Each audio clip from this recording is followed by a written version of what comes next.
جیسا کہ آپ نے ٹک ٹاک لائیو کی ویڈیو دیکھی جس میں ایک بندہ رجب بٹ کو ماں بہن کی گندی گندی گالیاں دے رہا ہے اور رجب بٹ نے اپنے چہرے کے اوپر ہاتھ رکھ لیے اور رجب بٹ نے برداشت کا مظاہرہ شو کیا۔ اس طرح کی گندی گندی گالیاں سننے کے بعد کوئی بندہ بھی اپنے آپ میں نہیں رہتا، ہر بندہ اس کا جواب دیتا ہے، بلکہ اسے بڑھ چڑھ کے دیتا ہے، خاص طور پر ٹک ٹاک لائیو کے اوپر جب میچ چل رہا ہو، جب دنیا دیکھ رہی ہو۔ آپ سب کو پتہ ہے کہ رجب بٹ کی فین فالوئنگ کتنی زیادہ ہے اور کتنے لوگ اس کو فالو کرتے ہیں اور کتنے ہی لوگ، ہزاروں لوگ اس کا یہ میچ دیکھ رہے تھے اور اس دوران اس بندے نے گالیاں سٹارٹ کر دی۔ اس بندے کو غصہ آیا، لیکن رجب بٹ جس نے برداشت کا مظاہرہ کیا، رجب بٹ نے اپنے چہرے کے اوپر ہاتھ رکھے، لیکن رجب بٹ نے اس کو کوئی گالی نہیں دی۔ گالی کا بدلہ گالی رجب بٹ نے نہیں دیا، رجب بٹ بالکل بھی خاموش رہا۔ ویورز، آج کل کنٹروورسی جو چل رہی ہے رجب بٹ کے اگینسٹ، بہت زیادہ پرابلم کا سامنا رجب بٹ کو فیس کرنا پڑ رہا ہے اور وہیں پہ لوگ فیم لینے کے لیے اس قسم کی حرکتیں کر رہے ہیں۔ کبھی لاہور سے وکیل اٹھتا ہے، کبھی کراچی سے وکیل اٹھتا ہے، کبھی کوئی بندہ کیا بات کرتا ہے، کبھی ٹی وی ایکٹرز تک بھی رجب بٹ کے اگینسٹ بات کرتے ہیں۔ ڈیفینیٹلی یہ ایک جیلسی فیکٹر ہے۔ رجب بٹ سے اس ٹائم پہ بہت زیادہ لوگ جیلس ہو رہے ہیں کیونکہ اس بندے نے بہت کم ٹائم میں بہت زیادہ فیم حاصل کر لیا، جس کی وجہ سے لوگ اس کے اگینسٹ جیلس ہو رہے ہیں اور بہت زیادہ لوگ اس کے اگینسٹ حرکتیں کر رہے ہیں۔ کراچی میں جو کیس چل رہا ہے رجب بٹ کے اگینسٹ، اس میں کہا یہ جا رہا ہے، ایڈوکیٹ ریاض سولنگی نے یہ بات بولی ہے کہ سب انسپیکٹر اسماعیل صاحب نے رجب بٹ کو کال کی اور ان کو بولا کہ آپ تھانے پیش ہو جاؤ۔ آگے سے جس نمبر پہ کال کی تھی، آگے سے ان کو کہا جاتا ہے جی یہ تو رجب بٹ کا نمبر نہیں ہے، یہ رانگ نمبر ہے۔ پہلے ان سے پوچھا جاتا ہے کہ آپ کون ہو، وہ اسماعیل صاحب اپنا تعارف کراتے تو اس کے بعد وہ بولتے ہیں جی یہ تو رجب بٹ کا نمبر ہی نہیں ہے، اور وہاں سے نمبر بند ہو جاتا ہے۔ تو یہ سولنگی صاحب بولتے ہیں کہ رجب بٹ کے نام کے اوپر یہ سم ہے، ڈیفینیٹلی اس کا نمبر ہوگا اور رجب بٹ کو آنا پڑے گا اور ہم اس کو گرفتار کروائیں گے، 10 سال کی ہم لوگ سزا اس کو دلوائیں گے۔ ویورز، مجھے ایک بات کی سمجھ نہیں آتی، لاہور میں بھی رجب بٹ کے اوپر ایک معاملہ یہی سیم پٹیشن دائر کی گئی تھی، اس میں رجب بٹ نے علماء کو جمع کیا اور جمع کرنے کے بعد اس نے علماء کے بیان بھی دلوائے، اس کی ویڈیو ریکارڈنگ کی، اس کے بعد رجب بٹ نے معافی بھی مانگ لی، وہ ویڈیو بھی ڈیلیٹ ہو چکی ہے۔ جب رجب بٹ معافی مانگ چکا ہے، جب رجب بٹ ویڈیو ڈیلیٹ کر چکا ہے، تو اس کے بعد اس معاملے کو چھالنے کا کوئی مقصد نہیں بنتا۔ دیکھیں، اگر آپ کو یہ چیز نہیں پسند آئی تو رجب بٹ نے معافی مانگ لی، جب معافی مانگ لی اس سے بڑی بات تو ختم ہوگی، اور معاف کرنے والی کی جو ذات ہے اللہ تعالیٰ اس کو بہت زیادہ پسند کرتا ہے۔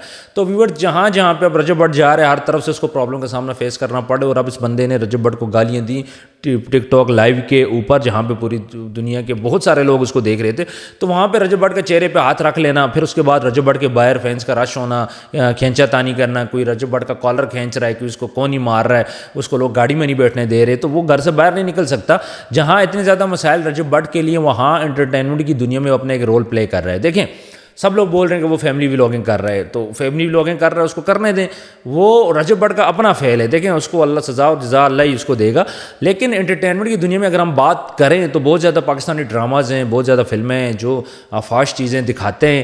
تو یہاں پہ تھوڑی سی وہ بندہ ولاگنگ کر رہا ہے، کچھ اپنے دوستوں کو دکھا رہا ہے، کچھ اپنے فیملی ممبرس کو دکھا رہا ہے، وہاں تک کچھ چیزیں اگر اسے غلط ہو رہی ہیں تو وہاں پہ وہ بہت زیادہ لیسنس بھی دے رہا ہے۔ وہ بندہ جو غریب لوگوں کی مدد کر رہا ہے، وہ بندہ جو اپنے دوستوں کی مدد کر رہا ہے، وہ بندہ جو آ کے بولتا ہے کہ جی میں بہت غریب تھا، میرا پیٹ کوئی ننگا نہیں کرتا، میں ننگا کر رہا ہوں، بھائی میں غریب تھا، میرے 15,000 روپے سیلری ہوتی تھی، میں نے آہستہ آہستہ ترقی کی، میری ماں کپڑے سیتی تھی، سلائی سیتی کرتی تھی، یہ ساری باتیں کون بتاتا ہے آج کل کے دور میں؟ رجب بٹ نے بتائیں یار میں تو غریب بندہ تھا، میری ماں کپڑے سیتی تھی، 300-400 روپے کا سوٹ ہوتا تھا۔ وہاں پہ وہ سب کو موٹیویٹ کر رہا ہے کہ بھائی آپ بھی اس طرف آؤ، آپ لوگ بھی کام کرو، آپ لوگ بھی کر سکتے ہو، آج میں بھی کر رہا ہوں۔ لیکن وہاں پہ وکلا کا اتنی جیلسی کرنا، وکلا کا ان کے اوپر کیسز کرنا، ان کے اوپر پٹیشن دائر کرنا، پھر اس کے بعد بہت زیادہ جس طرح شہر پہ ان کو گرفتار کر دیا گیا، ایک گن ان کو تحفے ملی تھی، اس پہ اس کو گرفتار کر دیا گیا۔ اصل میں رجب بٹ ایک غریب بندہ تھا، جب وہ اوپر آ گیا تو اب لوگوں سے برداشت نہیں ہو رہا۔ دیکھیں، بڑے بڑے پولیٹیشینز اس ٹائم پہ وہ رجب بٹ کو برداشت نہیں کر رہے کیونکہ فین فالوئنگ اس کی بہت بڑھ چکی ہے، بھائی حد سے زیادہ اس کی فین فالوئنگ بڑھ چکی ہے، اور اس کی شادی میں تمام بڑے یوٹیوبرز تھے، ٹک ٹاکرز تھے، سارے وہ آئے تھے، سب نے رجب بٹ کو گفٹ دیے تھے، وہاں پہ پیسے کی تھوڑی سی ریل پیل دکھائی گئی تھی۔ ظاہر بات ہے رجب بٹ نے یہ پیسہ خود کمایا ہے، پھر اس کے بعد جو ولاگ شادی کے بنے اس پہ رجب بٹ نے اپنا پیسہ ڈبل کر دیا ہے۔ دیکھیں، وہ ایک بزنس مین بھی ہے، وہ بڑا سیانہ بندہ ہے، وہ جم بھی چلا رہا ہے، وہ پراپرٹی کا کام بھی کر رہا ہے، بہت زیادہ چیزیں وہ اس ٹائم پہ کر رہا ہے۔ اس کے بعد وہ ٹک ٹاک لائیو پہ بھی آ رہا ہے، وہ کہہ رہا ہے کہ میں نے غریبوں کی مدد کرنی ہوتی ہے جس کی وجہ سے مجھے ٹک ٹاک لائیو پہ آنا پڑتا ہے۔ لیکن جہاں ٹک ٹاک لائیو پہ پہلے اس کی والدہ کو گالیاں دیں،